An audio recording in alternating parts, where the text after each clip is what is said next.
तब प्रकट हुई माता कामधेनु, वो दिव्य गौ माता जो समस्त इच्छाओं की पूर्ति करने में सक्षम है।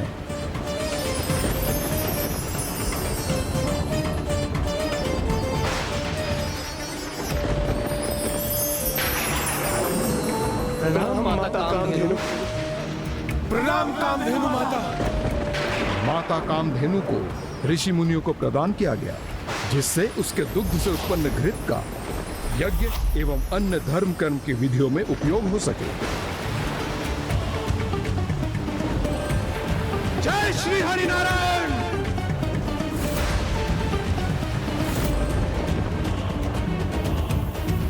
उसके उपरांत सर्वाधिक मूल्यवान रत्न कौस्तुभ मणि का उत्सर्जन हुआ।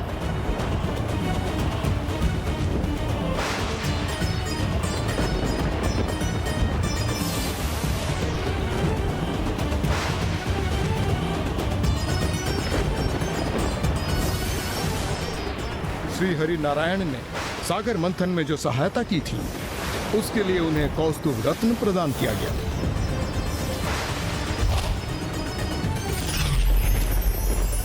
और आपको तो ज्ञात ही है गौरी पुत्र, मेरे प्रभु शिव शंकर शंभु तो इन मूल्यवान निधियों से दूर ही रहते हैं। तो जब वो समस्त निधियाँ ऋषियों और देवताओं के मध्य बांटी जा रही थी, तो क्या असुरों को अपने तिरस्कार का अनुभव नहीं हो रहा था लंकेश?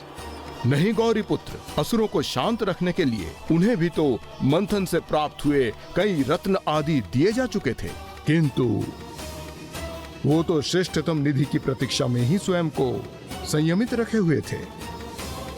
और अब सागर ने जिसका उत्सर्जन किया, उसने तत्काल असुरों का ध्यान अपनी ओर आकर्षित किया, और वो थी मदिरा धारण किए हुए देवी वारुणी।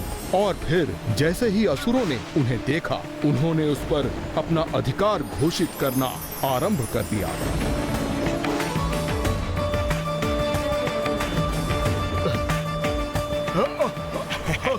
महाराज, ये सुंदरी तो हम असुरों को ही प्राप्त होनी चाहिए। हाँ हाँ महाराज, हमारा होगा। महाराज, देवी वारुणी और उनकी सुरा का स्वामित्व हम असुरों का होगा। इस पर हमारा अधिकार होना चाहिए।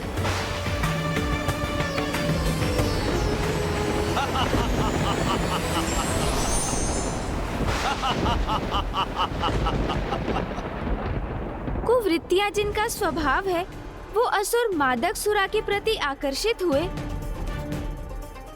किंतु सुरापान तो पंच महापापों में से एक है, जो उसका पान करने वाले का जीवन ही नहीं, अपितु उस पर निर्भर उसके परिजनों के जीवन को भी नष्ट कर देती है।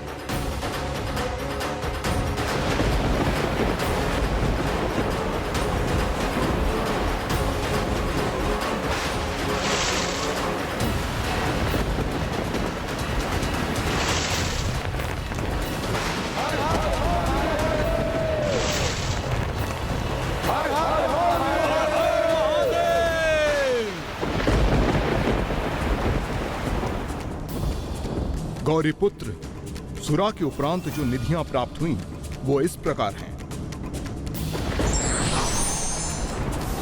फिर दिव्य पुष्प प्रदान करने वाले पारिजात वृक्ष उत्सर्जित हुए, जिनकी कोंपनें न कभी कमलाती हैं और ना ही मुरझाती हैं। पारिजात वृक्ष देवराज इंद्र को प्राप्त हुए और इंद्रलोक में स्थित किए गए।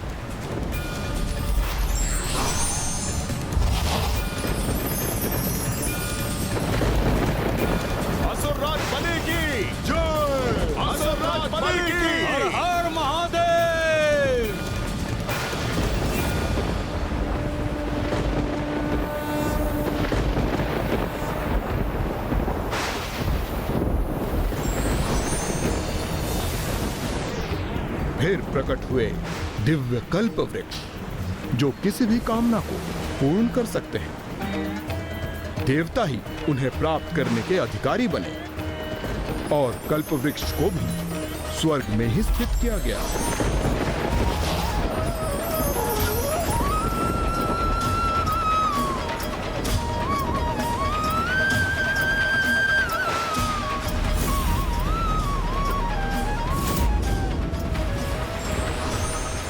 फिर देवराज इंद्र के वाहन महान गज ऐरावत उत्सर्जित हुए, जिन्हें प्रभु ऋषि दुर्वासा के शाप के उपरांत देवराज खो चुके थे।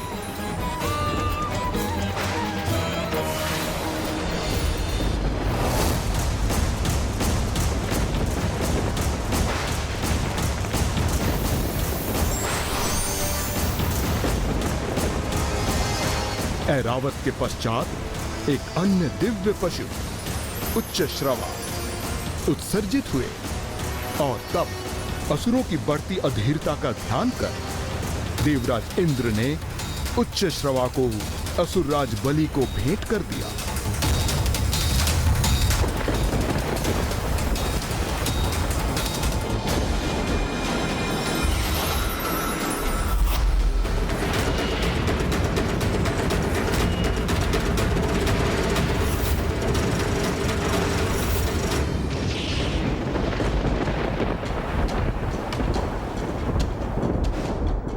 अर्थात देवराज इंद्र किसी भी प्रकार का पक्षपात नहीं करना चाहते थे। नहीं गौरीपुत्र, जहां तक मेरा अनुमान है, इंद्र तो भयभीत थे कि कहीं इस बार अमृत ही न उत्सर्जित हो जाए और असुर उस पर अपना अधिकार न मांग लें। किंतु फिर सागर ने किसे प्रकट किया लंकेश?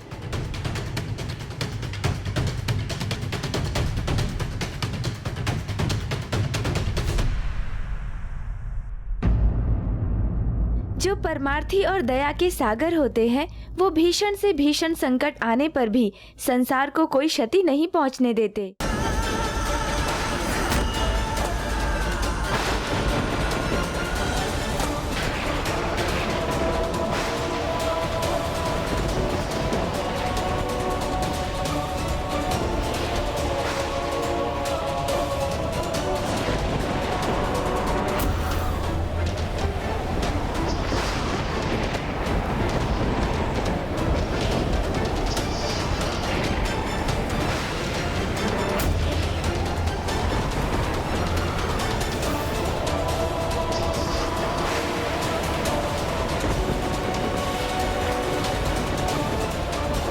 क्षीर सागर में आए इस तूफान का क्या कारण है?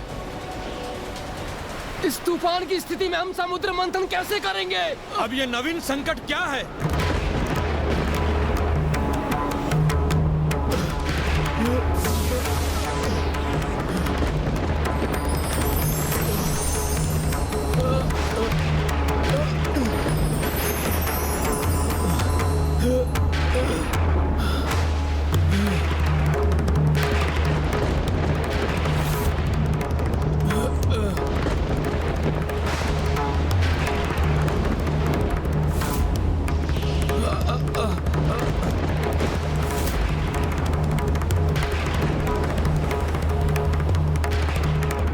चंद्र, ये तो चंद्रदेव है जिनका प्राकट्य सागर से हुआ है।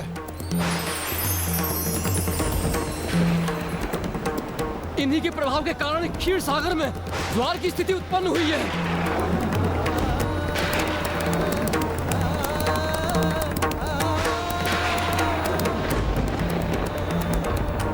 चंद्र के प्रभाव से समुद्र में असंतुलन उत्पन्न हो गया है। यदि वो वही स्थित रहे तो हम इस समुद्र मंथन की प्रक्रिया को आगे नहीं बढ़ा सकेंगे। यदि समुद्र में इतनी अशांति रही तो संसार में प्रलय की स्थिति उत्पन्न हो जाएगी।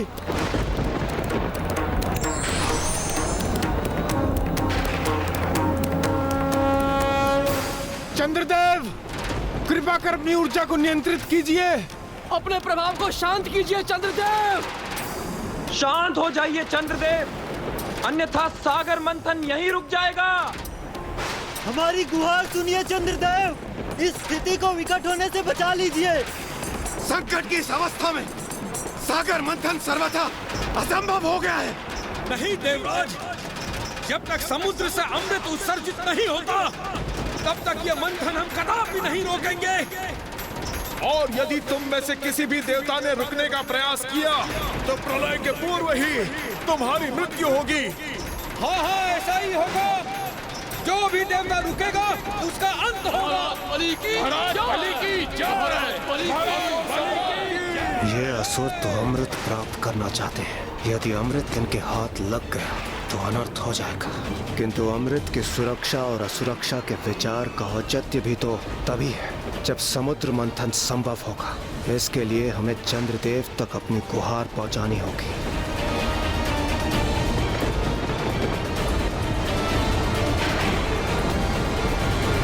फिर क्या हुआ लंकेश? क्या इसके परिणाम स्वरूप सुरों और असुरों के मध्य संग्राम ही छिड़ गया?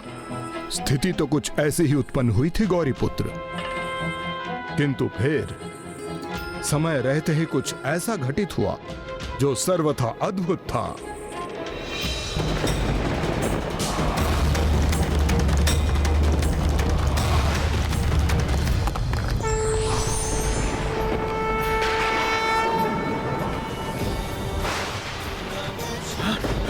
महादेव,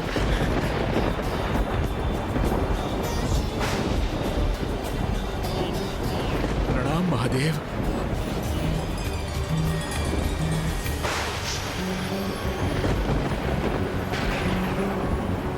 चंद्रशेखर चंद्रशेखर चंद्रशेखर रक्ष मां।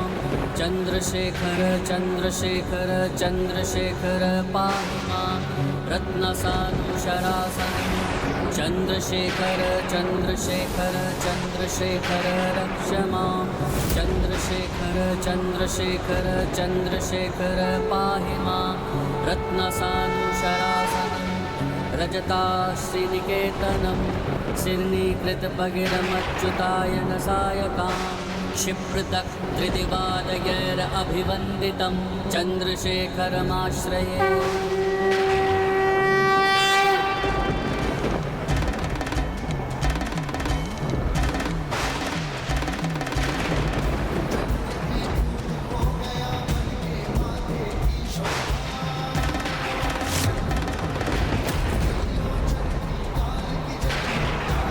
चंद्रशेखर महादेव की, चंद्रशेखर महादेव की, चंद्रशेखर महादेव की, चंद्रशेखर महादेव की।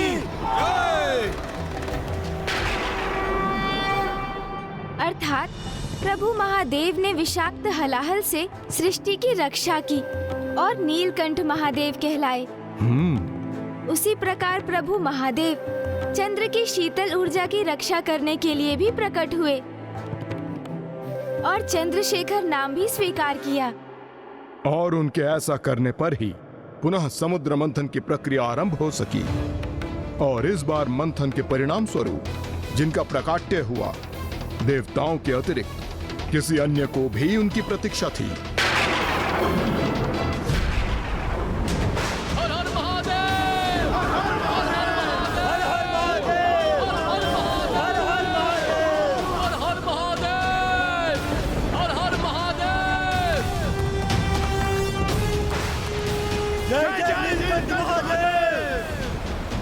हर हर महादेव।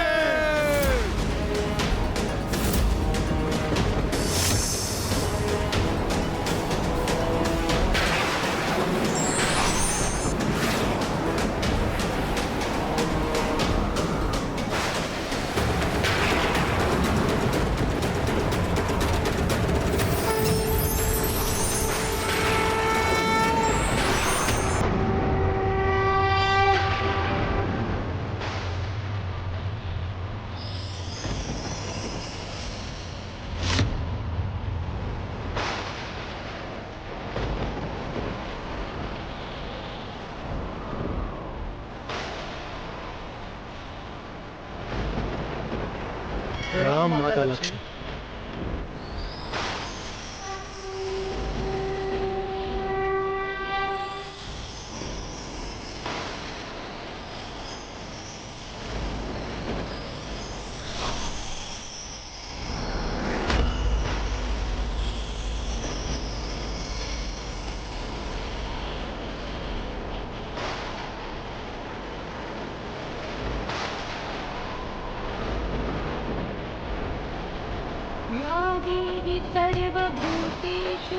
हम पुनः श्रीयुक्त हो गए, हमारा वैभव लौट आया, पुनः सबल हो गए हम। हर हर महादेव, हर हर महादेव। जय श्री हरि नारायण, जय श्री हरि नारायण। जय माता जय माता लक्ष्मी। लक्ष्मी। जय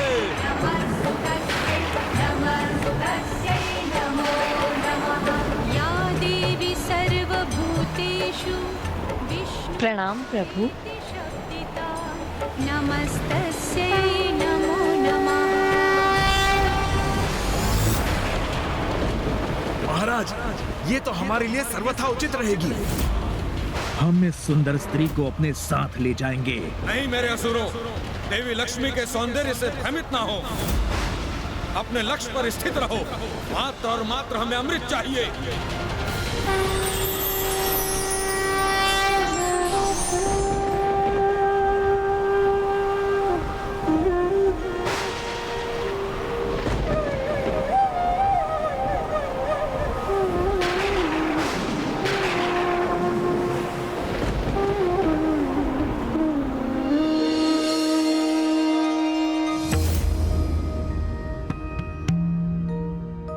कितने आनंद का क्षण है ये, क्योंकि अब प्रभु श्री हरि नारायण और देवी लक्ष्मी की प्रतीक्षा समाप्त हुई।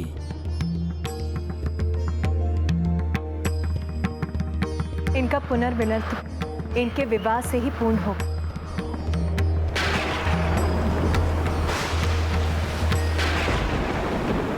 इस प्रकार श्री हरि नारायण और देवी लक्ष्मी का पुनर्मिलन सफल हुआ और सागर मंथन के संपन्न होते ही उनका विवाह भी हुआ।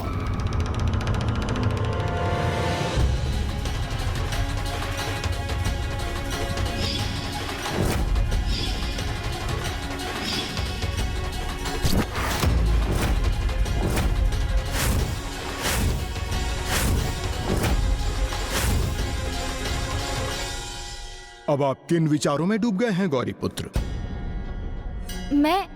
मैं तो बस श्री हरि नारायण के विवाह की कल्पना कर रहा था। अच्छा आप बताइए लंकेश, फिर आगे क्या हुआ? अब सागर मंथन से क्या उत्सर्जित हुआ? देवी लक्ष्मी के आगमन के उपरांत श्रीहीनता से मुक्त होकर समस्त देवता एक नवीन उत्साह से भर गए थे और पूर्ण शक्ति से मंथन में जुट गए।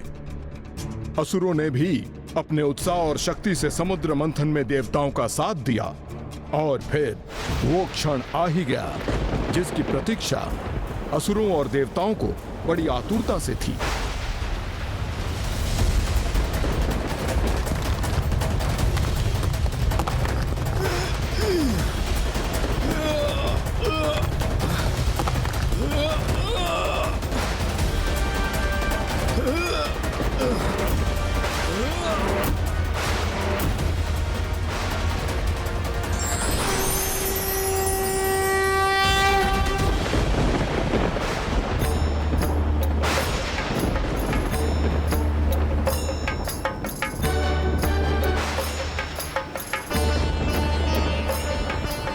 प्रभु धन्वंतरी,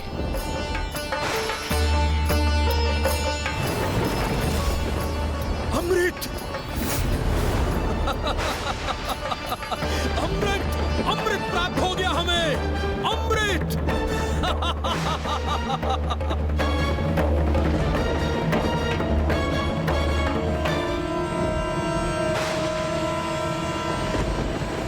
अब ये अमृत तो मैं किसी भी प्रकार पी कर ही रहूंगा, चाहे इसके लिए मुझे कुछ भी क्यों ना करना पड़े।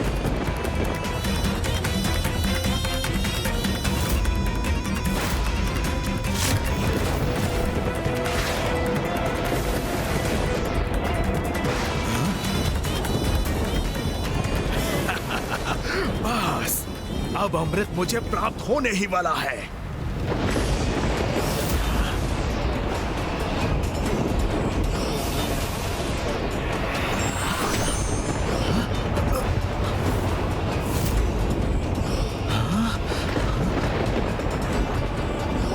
अरे ये अमृत कलश कहाँ चला गया? आश्चर्य, ये अमृत कलश अचानक से कहां अदृश्य हो गया?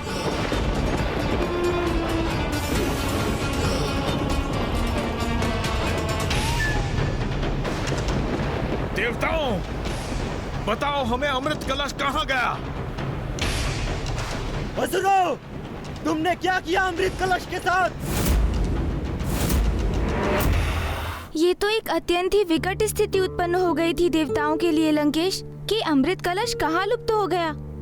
किसी और को ज्ञात हो या ना हो, किंतु आपको तो ज्ञात था ना गौरीपुत्र। कदाचित आपको उनकी स्थिति पर आनंद आ रहा होगा गौरी नंदन, परंतु देवता और असुर अब दोनों ही दबाव में थे और फिर देवता एवं असुरों के मध्य एक कलह की स्थिति उत्पन्न हो गई थी। हमसे छल मत करो देवताओं, हमें बताओ तुमने कहाँ छिपा रखा है अमृत कलश, अन्यथा तुम में से कोई भी अमृत पान करने हेतु शेष नहीं बचेगा।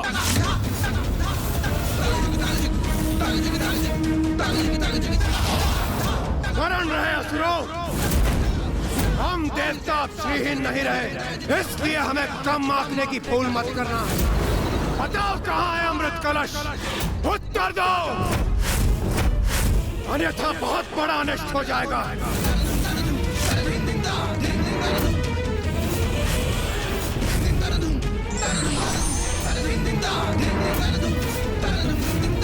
देवताओं, मेरे और मेरे असुरों के धैर्य की परीक्षा मत लो।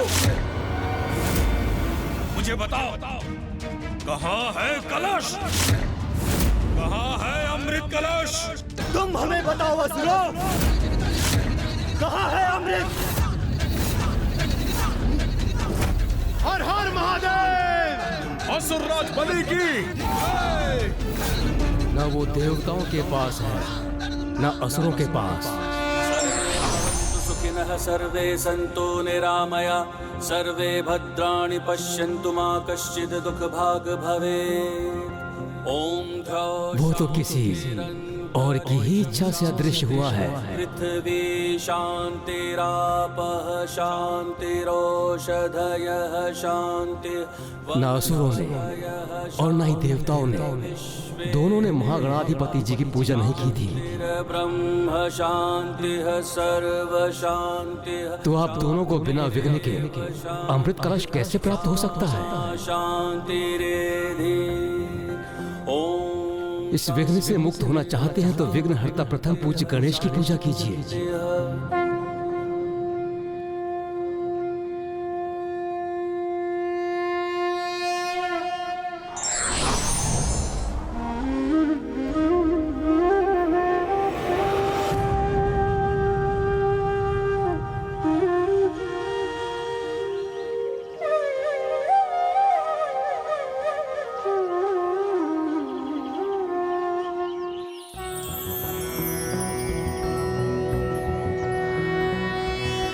नमस्ते ब्रह्मरूपाय विष्णुरूपाय ते नमः।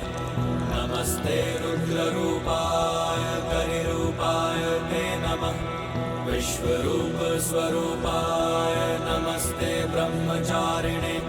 भक्तप्रियाय देवाय नमस्तुभ्यं विनायक। ओम सिद्धिबुद्धि सहिताय महागणपतये नमः।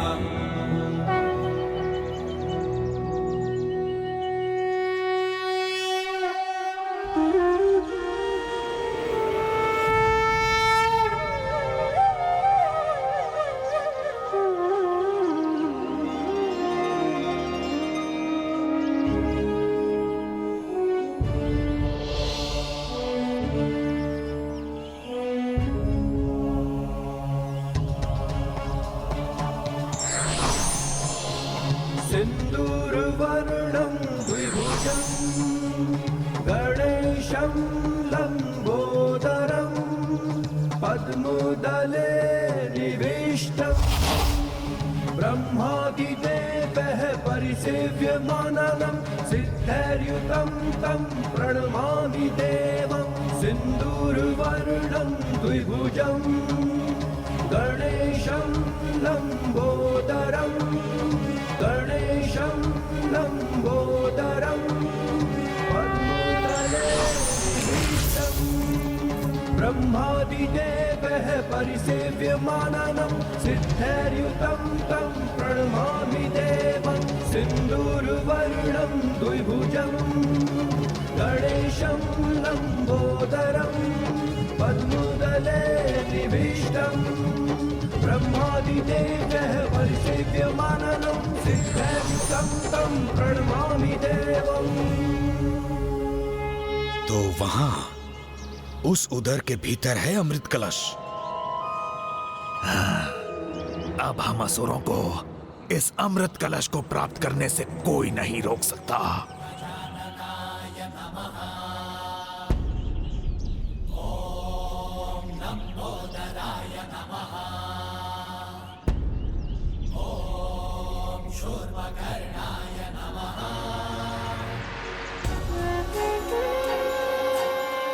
हे प्रभु महागणाधिपति जी, इस समुद्र मंथन के विशाल प्रक्रिया के पूर्व हम देवताओं से आपकी आरती ना करने का महादोष हुआ है।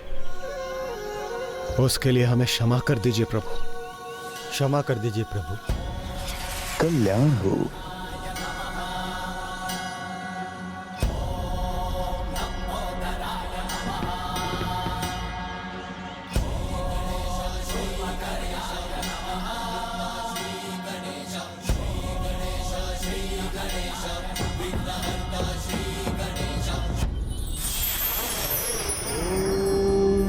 सिद्धि बुद्धि सहिताय महागणपतये नमः।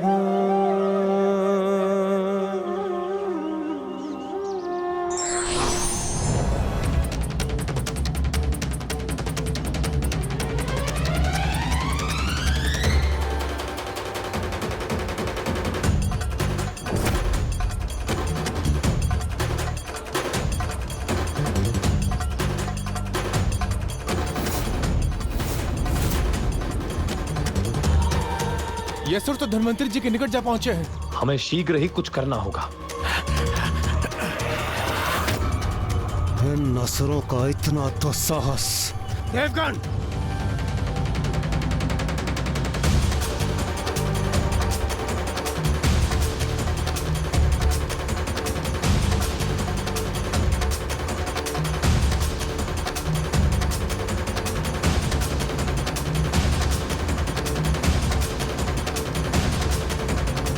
वो स्थान जहां आपने अर्थात प्रभु गणाधिपति जी ने देवताओं को आशीष दिया था, वो स्थान अब अमृत घटेश्वर के नाम से प्रसिद्ध है।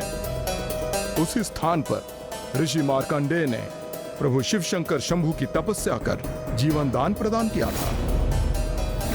किंतु अब उसी घाट पे असुरों ने अपनी कपटी योजना के सहारे देवताओं से अमृत चुराने का षड्यंत्र रचा। मैं अचंभित हूँ कि इतनी भक्ति के साथ मेरी पूजा करने के पश्चात भी अंततः असुरों ने पुनः छल एवं प्रपंच का मार्ग ही चुना। हाँ गौरी पुत्र, एक कुटिल कपटी असुर सर्वभानु के कारण अमृत कलश असुरों को प्राप्त तो हो गया था, किंतु उन्हें आपका अर्थात प्रभु गणाधिपति का आशीष कहाँ प्राप्त था? देवताओं का अनुसरण करते हुए असुरों ने देवताओं की ही भांति अग्नि की ज्योति को हाथ में रखकर अग्नि की ज्योति के स्थान पर प्रचंड अग्नि को ही हथेली पर रखकर पूजा की थी, किंतु उनकी भक्ति में निष्ठा नहीं थी और बिना भक्ति भाव के किसी भी पूजा का कोई अर्थ नहीं। वहीं दूसरी ओर पूर्ण श्रद्धा से एक बार भी जपा गया प्रभु का नाम ही सर्वथा पर्याप्त है लंकेश। किंतु तब वो असुर मेरे समान बुद्धिमान नहीं थे, उनकी भक्ति में हीनता थी, इसलिए उनका विघ्न टला नहीं था, अपितु उनके समक्ष एक और बड़ा विघ्न उत्पन्न होने वाला था। असुर सर्वभानु अमृत कलश के साथ पाताल की अतल गहराई में तो पहुंच गया था, किंतु शीघ्र ही अन्य असुर भी वहीं पहुंच गए और अमृत पान करने की मांग करने लगे। और फिर सर्वप्रथम कौन अमृत पान करेगा? वो सभी तो इसी होड़ में उलझ कर रह गए थे गौरी पुत्र। असुर उस अमृत को ना तो देवताओं के साथ बांटने के इच्छुक थे और ना ही पाताल में एक दूसरे के साथ। वो तो ये भूल ही गए थे कि लालच की अति सर्वनाश का आमंत्रण है। हाँ गौरी पुत्र, और उस विनाश का आरंभ हुआ श्री हरि नारायण के हस्तक्षेप से। देवताओं और देवी लक्ष्मी की गुहार सुन श्री हरि नारायण ने वही अवतार लिया जो भस्मासुर के अंत का भी कारण बना था। प्रभु का मोहिनी अवतार।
आपके मामा श्री हरि नारायण को तो स्त्री रूप धारण करने में क्षणिक संकोच भी नहीं हुआ।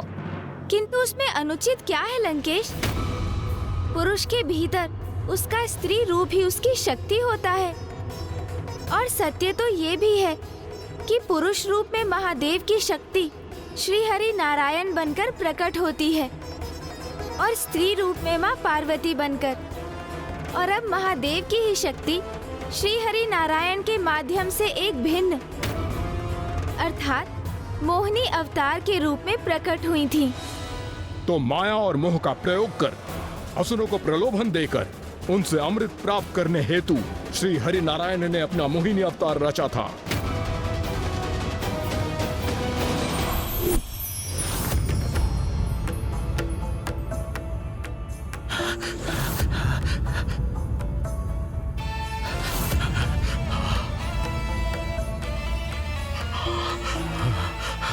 आप इतनी शीघ्रता से कहाँ बढ़ते चले जा रहे हैं?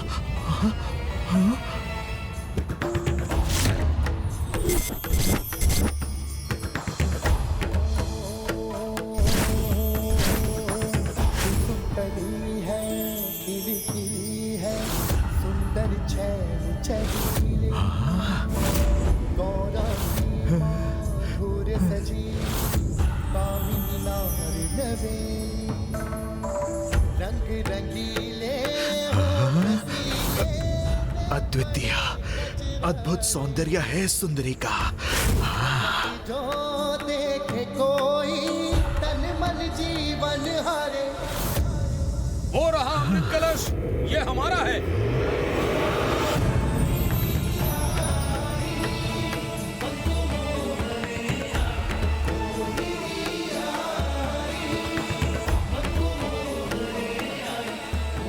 ऐसा सौंदर्य तो मैंने कभी नहीं देखा। इस सुंदरी का सानिध्य प्राप्त हो तो धन्य हो जाऊं मैं।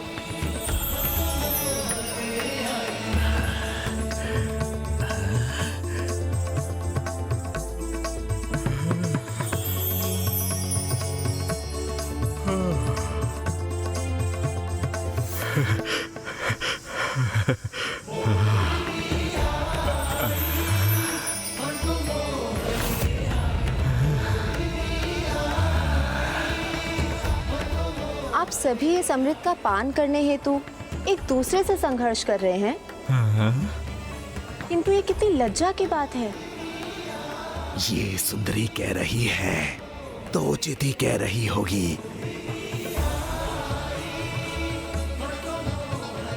ये व्यर्थ के संघर्ष को रोकने के लिए यदि मैं अपने हाथों से ये अमृत पान करा दूं तो उचित होगा ना? हाँ। हाँ हाँ, उचित रहेगा, सर्वथा उचित। हमारा है अमृत, हमारा है।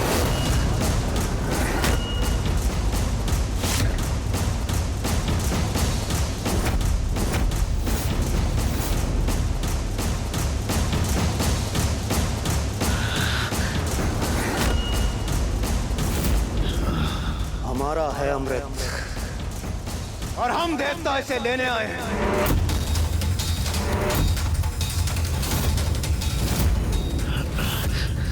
अमृत तो असुरों को प्रदान नहीं किया जा सकता, इसलिए उचित यही होगा कि तुम अमृत हमें सौंप दो।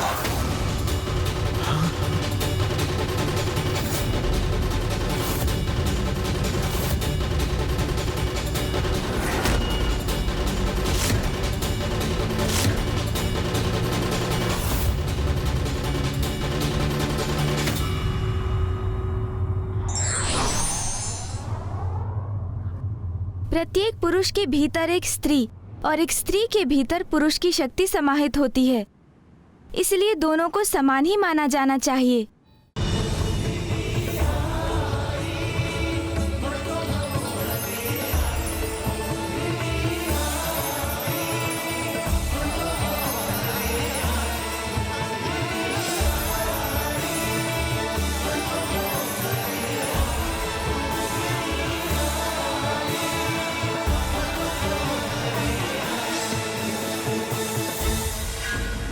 एक एक कर देवता तो अमृत का पान कर रहे हैं, किंतु कहीं हमें प्राप्त होने के पूर्व यह अमृत कलश अमृत से रिक्त हो गया तो?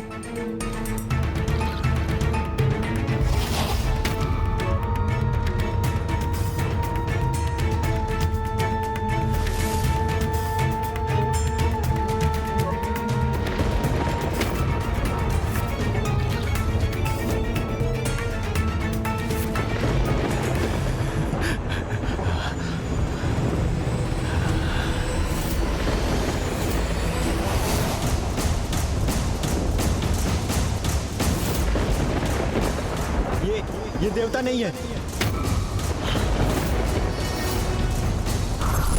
हाँ देवी, ये हम में से कोई देवता नहीं है।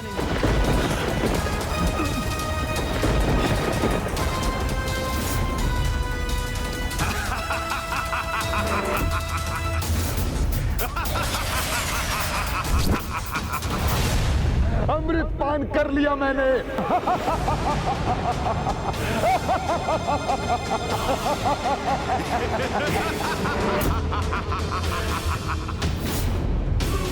छल किया है तुमने।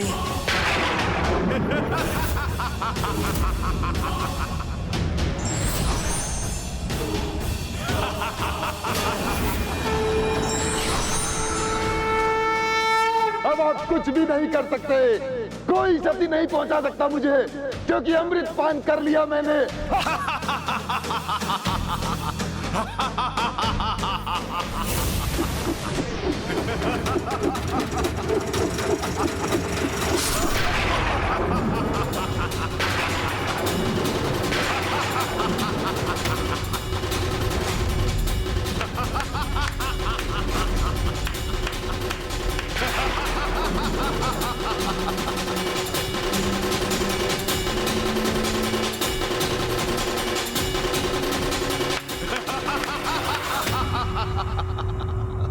किंतु शीश विलग होने के पूर्व स्वरभानु अमृत पान कर चुका था।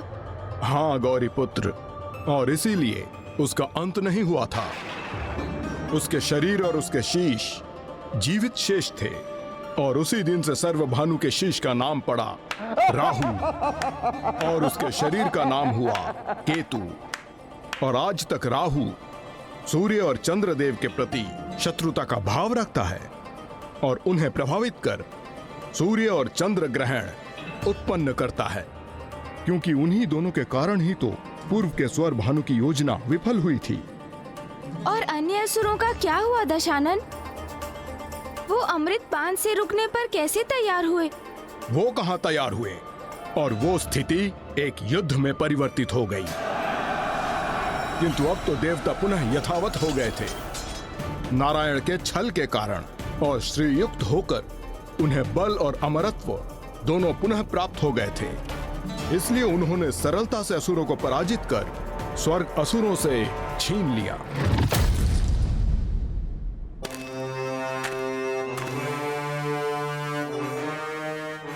नहीं, मैं अभी इस सिंहासन पर नहीं बैठ सकता।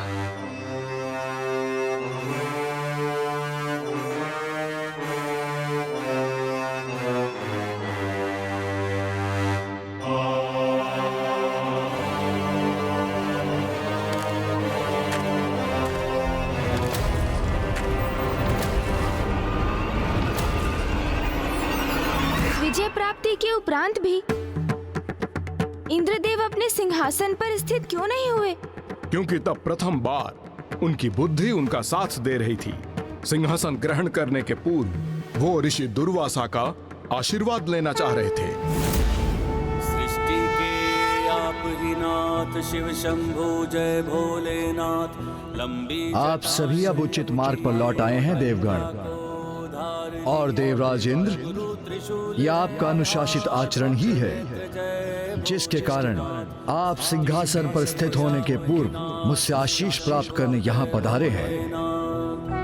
इस घटना के उपरांत आप सभी को यह ज्ञात हो ही गया होगा कि जो अनुशासन को अपने जीवन का आधार बनाते हैं उनकी पृष्ठ श्री हरि नारायण के कूर्म अवतार के समान शक्तिशाली और दृढ़ होती है। वो अपने प्रत्येक उत्तरदायित्व को निभाने में सक्षम हो जाते हैं और जिनके व्यवहार में अनुशासन की शक्ति होती है वो प्रभु नीलकंठ के समान हलाहल विष का पान करने में भी सक्षम हो जाते हैं। किसी भी कठिनाई का सफलतापूर्वक सामना कर उस पर विजय प्राप्त करने हेतु सबल हो जाते हैं।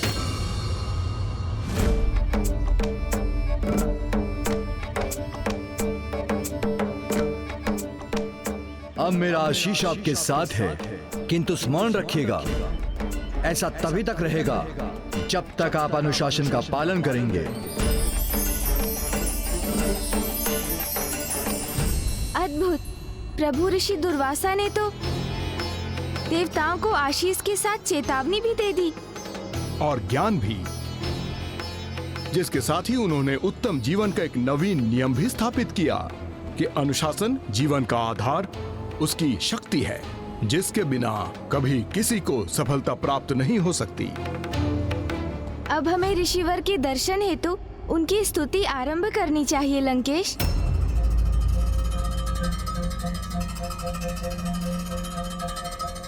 मेरा एक सुझाव है गौरी पुत्र, एक बार मैं आपको प्रभु के समस्त अवतारों की कथा सुना दूं, तब हम एक साथ ही सभी की स्तुति भी कर लेंगे। मुझे ऐसा आभास हो रहा है लंकेश, जैसे आपको भी भय है कि कहीं प्रभु ऋषि दुर्वासा आपको कोई कठोर शाप ना दे दें। नहीं गौरी पुत्र। किंतु आप क्यों चिंता करते हैं, क्योंकि आपने तो उनकी कथा ही सुनाई है। कोई भूल कहाँ की है जो आप उनके शाप के भागी बनेंगे? हाँ, सर्वथा उचित कहा आपने गौरी पुत्र। मैंने कोई भूल कहाँ की है? उचित है फिर तो प्रभु की स्तुति आरंभ करते हैं। हाँ, किंतु आइए ना लंकेश।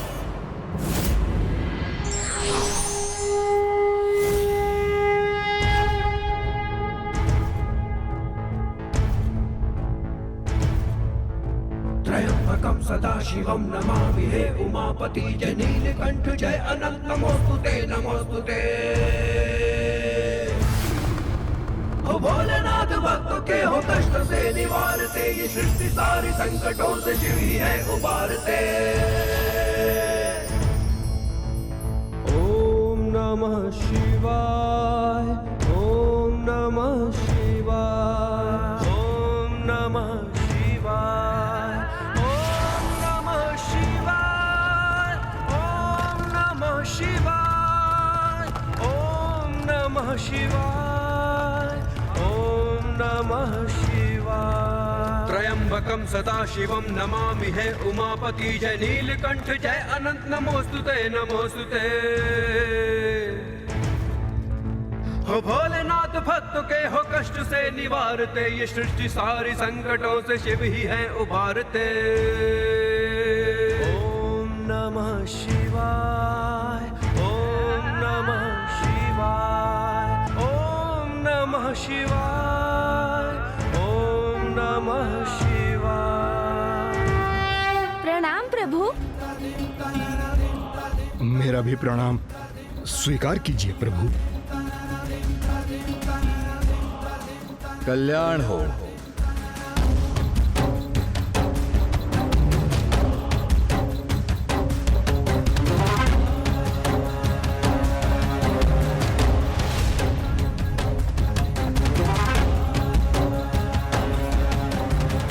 कहीं प्रभु ऋषि दुर्वासा भी मेरे हाथों में प्रभु शिव शंकर शंभू के आत्मलिंग को देखकर क्रोधित तो नहीं हो जाएंगे?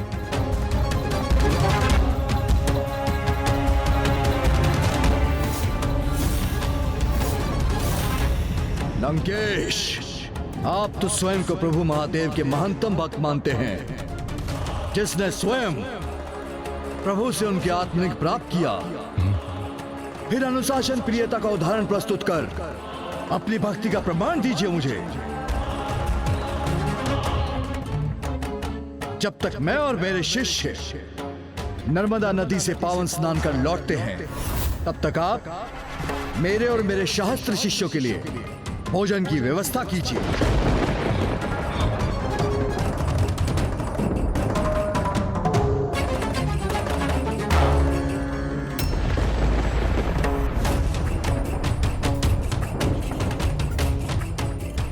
और इसका स्मरण अवश्य रखना लंकेश कि मैं अनुशासन के प्रति कितना कठोर हूं। इसलिए यदि हमारे यहां लौटने तक आपने भोजन की व्यवस्था नहीं की, तो आज तक आपने जो भी प्राप्त किया, मेरे शाप के प्रभाव से वो सब कुछ खोने के लिए तैयार रहिए।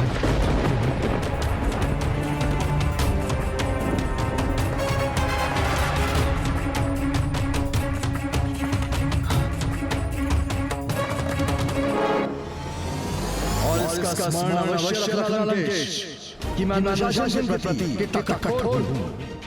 इसलिए यदि हमारे यहाँ लौटने तक आपने भोजन की व्यवस्था नहीं की, तो आज तक आपने जो भी प्राप्त किया, मेरे शाप के प्रभाव से वो सब कुछ खोने के लिए तैयार रहिए। इस निर्जन वन और अल्प समय में प्रभु ऋषि दुर्वासा और उनके 1 सहस्त्र शिष्यों के लिए भोजन की व्यवस्था मैं कहां से करूंगा?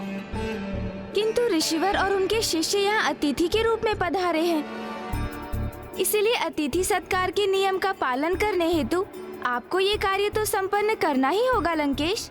गौरी पुत्र, यहाँ तो मेरे पास यही फल हैं जो मैंने प्रभु के आत्मलिंग पर अर्पित किए थे। यदि मैंने ऋषिवर और उनके शिष्यों के भोज हेतु इन फलों का उपयोग भी किया, तो भी मैं उन सभी को एक छोटा सा भी भाग प्रस्तुत नहीं कर सकूंगा गौरी पुत्र। और यदि मैं एक छोटा सा भी अंश प्रस्तुत करने में सफल भी हुआ, तो भला उससे किसका उदर भरेगा? किंतु आपको ऋषिवर की इच्छा पूर्ति हेतु भोजन प्रस्तुत करने का कोई उपाय तो करना ही होगा। अन्यथा यदि आपने उनका क्रोध जागृत किया, तो उसका परिणाम क्या होगा, इसकी कल्पना तो आप स्वयं कर लीजिए लंकेश। गौरी पुत्र सत्य कह रहे हैं। प्रभु ऋषि दुर्वासा का क्रोध तो कदाचित मुझे भस्म ही कर देगा। क्या ये सर्वथा असंभव कार्य नहीं सौंप दिया? प्रभु शिव के अवतार ऋषि दुर्वासा ने मुझसे ऐसा निवेदन कर ये कैसी यंत्रणा दे रहे हैं मुझे? नहीं नहीं लंकेश, ये यंत्रणा नहीं, मात्र आपके आराध्य के अवतार का एक छोटा सा अनुरोध है। आपके अनुसार ये छोटा सा अनुरोध है, तो उस अनुरोध को पूर्ण करने में आप ही मेरी सहायता कीजिए ना गौरी पुत्र। आप तो विघ्न हरता हैं, सभी के विघ्न हरते हैं, तो मेरा भी ये विघ्न हर दीजिए ना। हे गजानन, आप तो संसार के समस्त संकट हरने का सामर्थ्य रखते हैं। समुद्र मंथन के समय भी आपकी ही पूजा से वो मंथन संभव हो सका था। इसलिए मेरी भी आपसे प्रार्थना है कि आप ही मुझे इस विपत्ति से उभारिए। मुझ पर कृपा कर यहाँ भोजन का प्रबंध करवा दीजिए। हमारे संवाद में इतनी बार भोजन शब्द का उच्चारण हुआ, तो मुझे भी भूख का आभास होने लगा है लंकेश। भूख। चतुर चतुर लंकेश, मैं इन्हें ग्रहण कर लूं? मुझे ज्ञात है आप मुझे प्रसाद ग्रहण करने से कदापि नहीं रोकेंगे, है ना लंकेश? अरे तो मैं ग्रहण कर ही लेता हूँ। गौरीपुत्र, नहीं, गौरीपुत्र। आहा,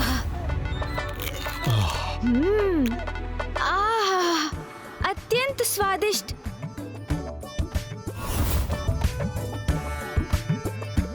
गौरीपुत्र, ये कैसा अन्याय है गौरीपुत्र। यहाँ मैं आपसे विनती कर रहा हूँ और आप स्वयं अपना ही उदर भर रहे हैं। अनुपम स्वाद है इनका। रुक जाइए गौरीपुत्र, रुक जाइए। गौरीपुत्र रुक ही नहीं रहे हैं। अब क्या करूं? गौरीपुत्र, भोजन की व्यवस्था करने के विपरीत आपने तो उसे ही अपना आहार बना लिया जो मेरे पास था। अति उत्तम। ये कैसी सहायता की आपने गौरीपुत्र? जैसे आप तो यही कामना कर रहे हैं कि मैं ऋषिवर दुर्वासा के प्रचंड क्रोध का भागी बनूं। कुछ भी शेष नहीं रहा। यहाँ निकट में जो भी था वो एकत्र कर लाया था मैं। फिर अब मैं भोजन की व्यवस्था कैसे करूं? अब प्रभु ऋषि दुर्वासा के शाप से मेरी रक्षा कैसे होगी? और वो आएंगे तो मैं? आएंगे नहीं लंकेश, वो तो आ गए हैं।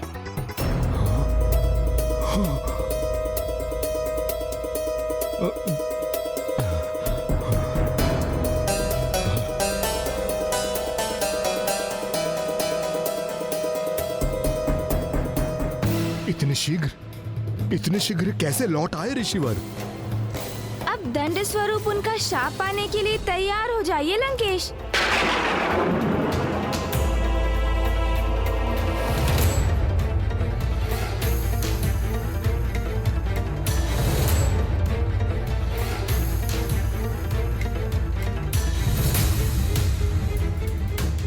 तो आपने अभी तक भोजन की व्यवस्था नहीं की लंकेश?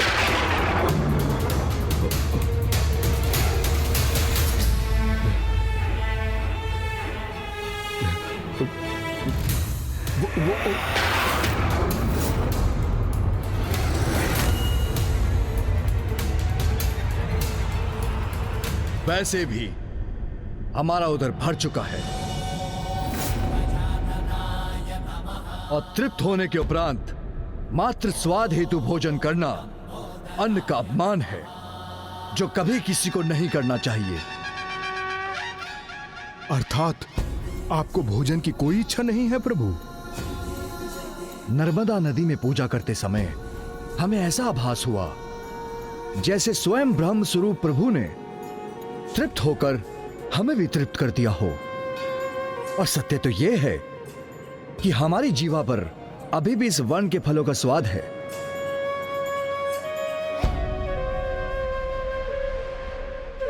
अर्थात गौरीपुत्र जिन फलों का भोजन कर रहे थे वो मेरी ही सहायता हेतु था, क्योंकि उन्हीं फलों से ऋषिवर और उनके शिष्य तृप्त हुए।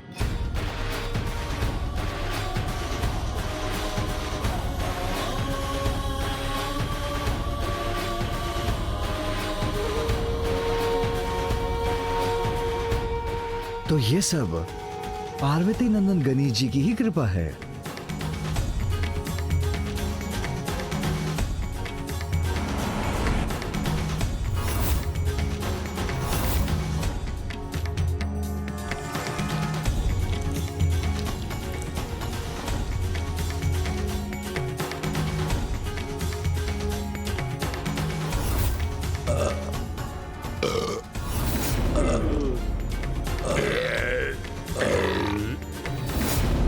अद्भुत।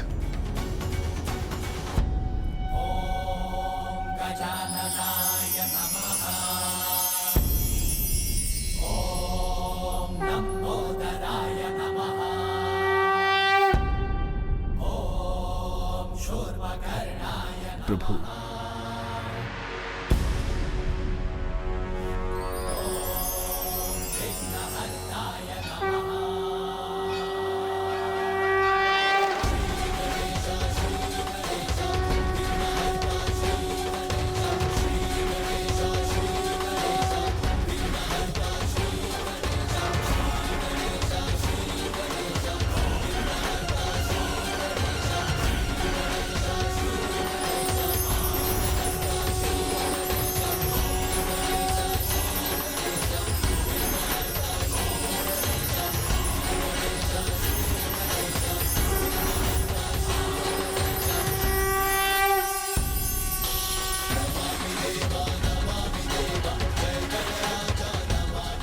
ओम गं गणपते नमः। ओम गं गणपते नमः।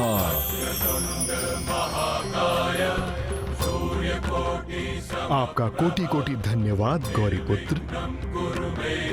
फल आपने ग्रहण किए, उधर प्रभु ऋषि दुर्वासा और उनके शिष्यों का भरा, और रक्षा मेरी हुई।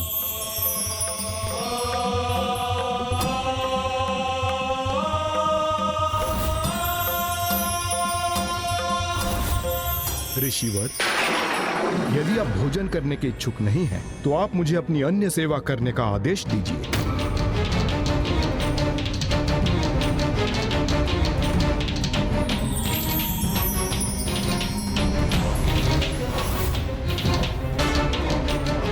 मेरे द्वारा प्रभु के दर्शन में व्यवधान उत्पन्न किया लंकेश ने।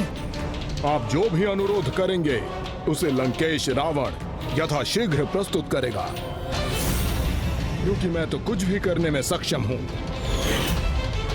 आपको तो ज्ञात होगा ऋषिवर, लंकेश रावण ने प्रभु शिव शंकर शंभु को प्रसन्न कर उनसे उनका आत्मलिंग प्राप्त किया है, और आपको भी अपनी सेवा और अपनी भक्ति से प्रसन्न करने का सामर्थ्य है मुझ में। ये सामर्थ्य नहीं, अहंकार है लंकेश।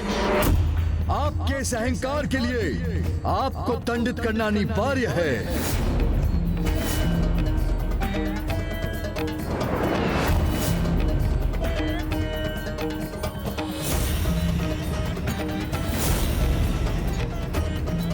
तो क्या ऋषिवर मुझे शापित करने जा रहे हैं?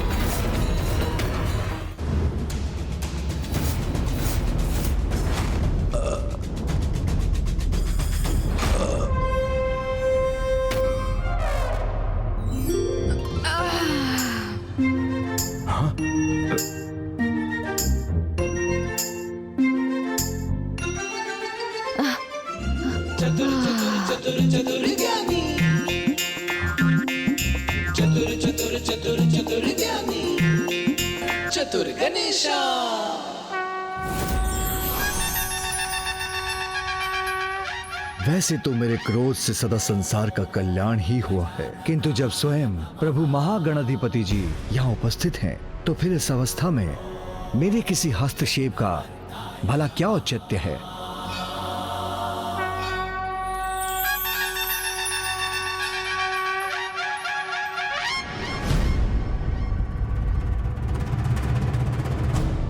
लंकेश रावण, प्रभु के आत्मलिंग के साथ आप कभी लंका नहीं पहुंच सकेंगे। आत्मलिंग से वंचित कर मैं तो अभी आपको एक उचित पाठ सिखाने जा रहा था, किंतु पार्वती नंदन गणेश है आपके साथ।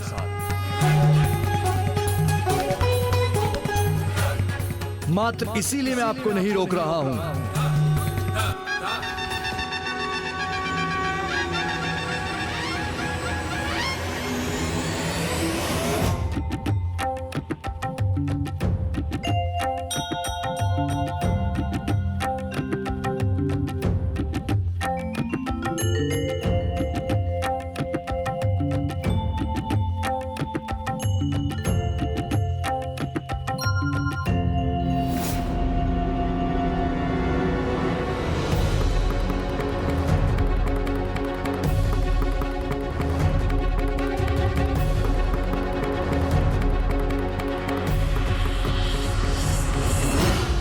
वास्तव में महान हैं गौरीपुत्र, विघ्नहर्ता हैं, जिसका साक्षी आज मैं स्वयं बना हूं। आपने मुझे प्रभु के सभी अवतारों की स्तुति करवाई, और अब मैं आपकी स्तुति करने का इच्छुक हूं। आप अपनी इच्छा अवश्य पूर्ण करें लंकेश।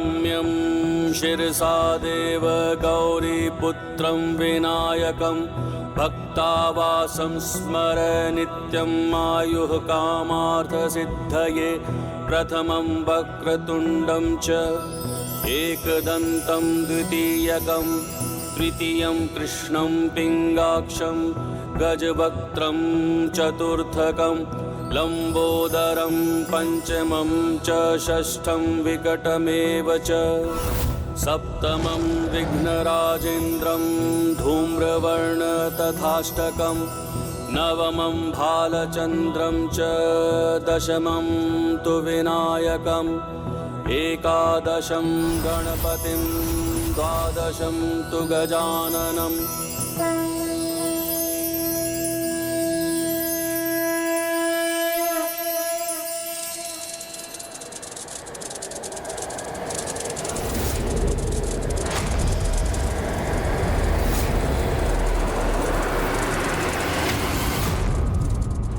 लंकेश, कहीं आप पुनः मुझे संशय की दृष्टि से तो नहीं देख रहे हैं? नहीं नहीं गौरीपुत्र, ये सत्य है कि संपूर्ण समय मैं आप पर संदेह करता रहा, इसका विचार करता रहा कि आप मेरे समर्थन में हैं भी अथवा नहीं। किंतु अब मैं स्पष्ट समझ गया हूं कि आप इस यात्रा में मेरे मित्र, मेरे सहायक के रूप में मेरे साथ हैं।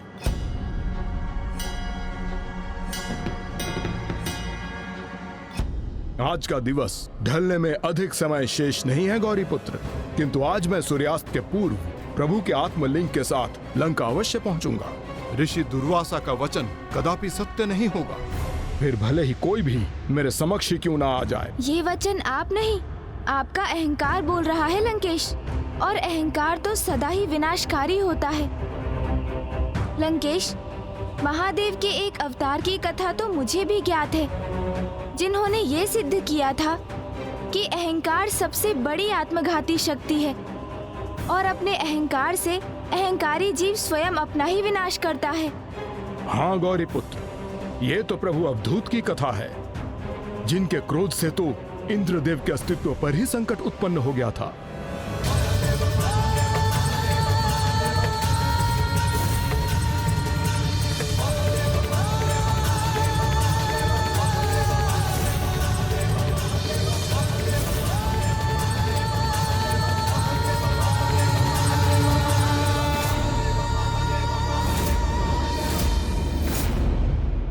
आपको प्रभु के इन अवतार की कथा ज्ञात है गौरीपुत्र, इसलिए आपके मुख से ही उनका वर्णन सर्वथा उचित होगा। प्रभु के इन अवतार की कथा तो मैं सुनाऊंगा।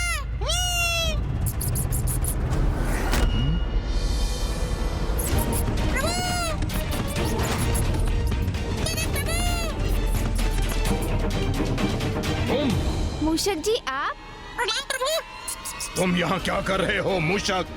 वो मैंने प्रभु गणेश जी की स्तुति का श्रवण किया तो मुझसे रहा नहीं गया। और तुम हमारा पीछा करने लगे? पीछा? नहीं लंकेश, मैं तो आपके साथ चल रहा था। किंतु आप क्रोधित क्यों हो रहे हैं? मेरे प्रभु प्रथम पूज्य गणेश जी के मित्र हैं आप। तो मैं भी उनका मित्र और सेवक होने के कारण आपका भी तो मित्र हुआ ना। इस कथा के मुख्य पात्र केवल देवराज इंद्र और महादेव ही नहीं, स्वयं मेरे प्रभु श्री गणेश भी हैं। तो ये कथा सुनाने का असर मैं कैसे खो सकता हूँ?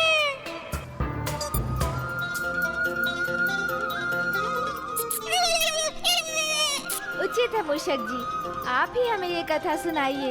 अवश्य प्रभु। तो सुनिए, समुद्र मंथन से देवी लक्ष्मी के पुनः लौटने के पश्चात श्री हरि नारायण और देवी लक्ष्मी का पुनर्विवाह होने जा रहा था और उनके विवाह की संपूर्ण तैयारी भी हो गई थी।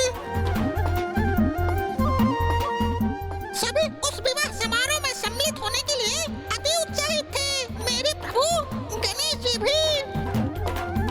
किंतु एक बहुत बड़ी समस्या थी जिस पर किसी का ध्यान अभी तक नहीं गया था।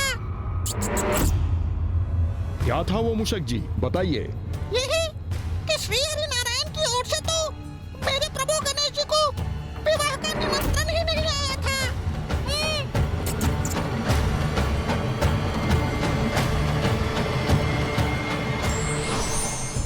वहाँ कौन किस महान कार्य से जुड़ेगा ये किसी को ज्ञात नहीं होता। इसलिए कोई छोटा हो अथवा बड़ा, सबका सम्मान होना चाहिए।